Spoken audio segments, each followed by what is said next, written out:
Oh my goodness, Cecilia is among those that expected her to announce her retirement, but I knew retirement was far away from it. She's 28 and she's hoping that she can do bigger things. But what a shocking revelation for us. It is. I was shocked by it, and the whole world were like, hey, Maria Sharapova, why? Why would you have to do this? But I love the fact that she did not wait for ITF, actually come up with the list, or WADA to come up with the list. She just had to address, and when IMG, a management team actually announced that she will be making a big announcement, we're waiting. Let's see what's going to come out. Well, it's out already. Maria Sharapova, she failed the drug test. So that's the story. Maria Sharapova failing a drug test. She has been provisionally suspended from the 12th of this month. Let's see who else is shocked about this revelation from Maria Sharapova. We're now being joined by an admirable tennis follower, former president of Nigerian Tennis Federation, Chuka Momah. Good morning and welcome to the program.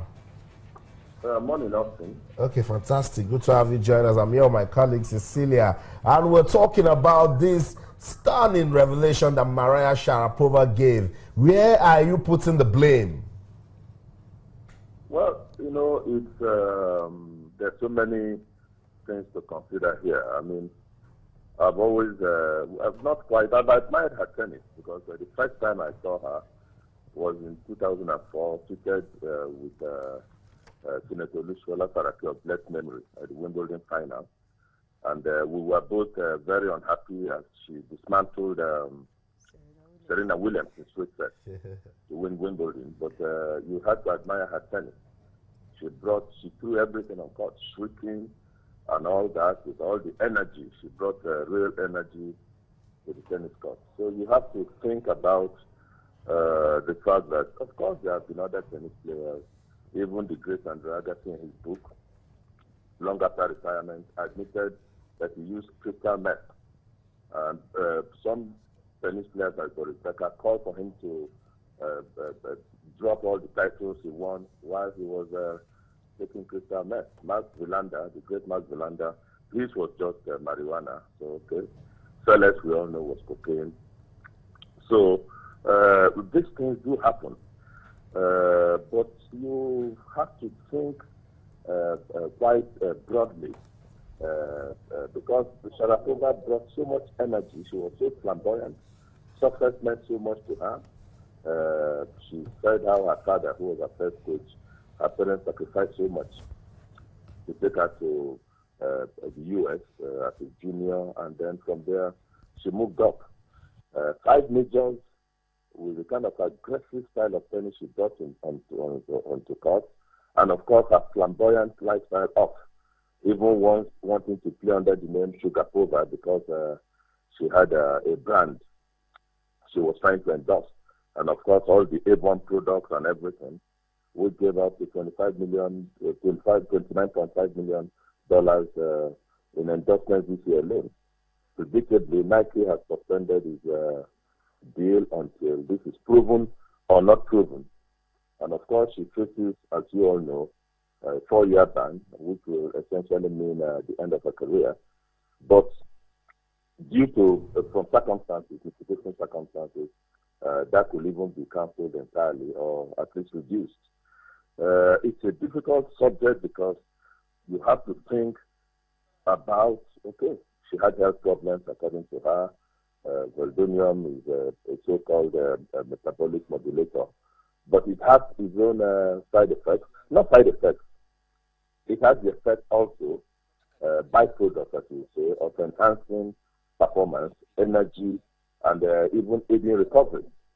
And when you put it all together, you think about the current issues with Russian sports and athletics, and the implication of a lot of their athletes state sponsored.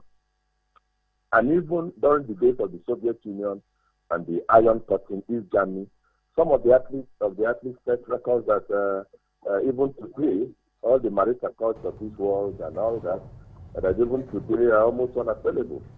So you put it all together and you have to ask, who do you believe? Do you believe that Sharapova did these things, like you said, because she had heart problems, angina pectoris, and all that the EKGs and all that, where will your sympathy lie?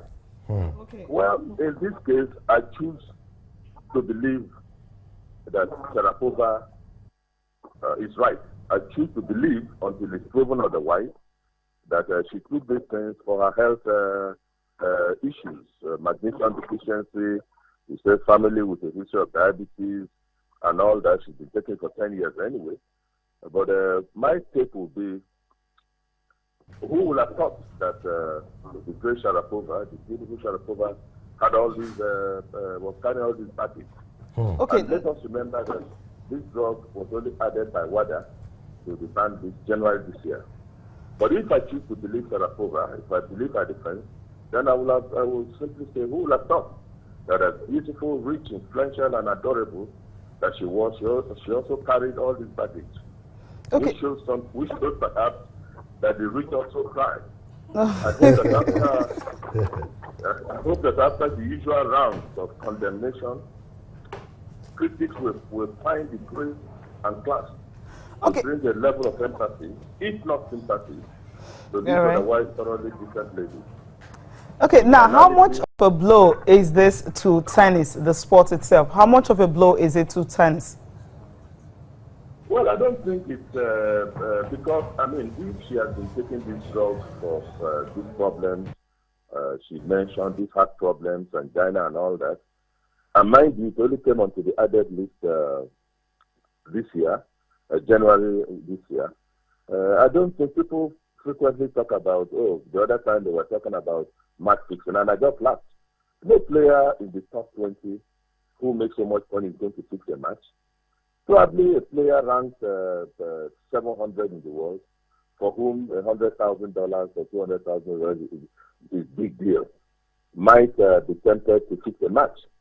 But no player in the top echelon is going to throw a match. So I don't think this will only be a blip in tennis. Mind you, it's human nature. We live in a world of human beings with ambitions and different temptations. This is not going to, I mean, even when Agassi came with his revelation, the tennis world, and mind you, even Martina Hingis, who was suspended for cocaine use, she's back winning doubles titles all over the place. So I don't think this is going to be such a big deal. Because, as I said, she says she's been taking it for 10 years. Okay. And it was not on the banned list. It was just, except if it is proven that she had no health problems. Then that becomes a game changer. But tennis is bigger than any of its practitioners. That's it. And tennis, mind you, most of tennis is played at the recreational level. The professionals are just at the top, milking, taking out the money. Most of tennis is, the revenue from tennis comes from recreational players who buy equipment and all that, watch matches. So I don't think, it would be a big deal if it's proven that she had no health problems. It would be so sad, really, but tennis will always survive. The sports are bigger than any of its practitioners. I totally agree with you on that. The ultimate is for the sports to continue, and then lessons from what has happened with Maria Sharapova. Thank you so much, Chuka Momah, for speaking to us. Okay, so that's it. So much coming out of this revelation by Maria Sharapova. Let's see how she's going to come out of this, and what all the tennis players will learn from it. But for now, stay off meldonium. In fact, stay off anything at all that maybe, I don't know if it's going to give you energy or whatever, just stay off it. But drink water.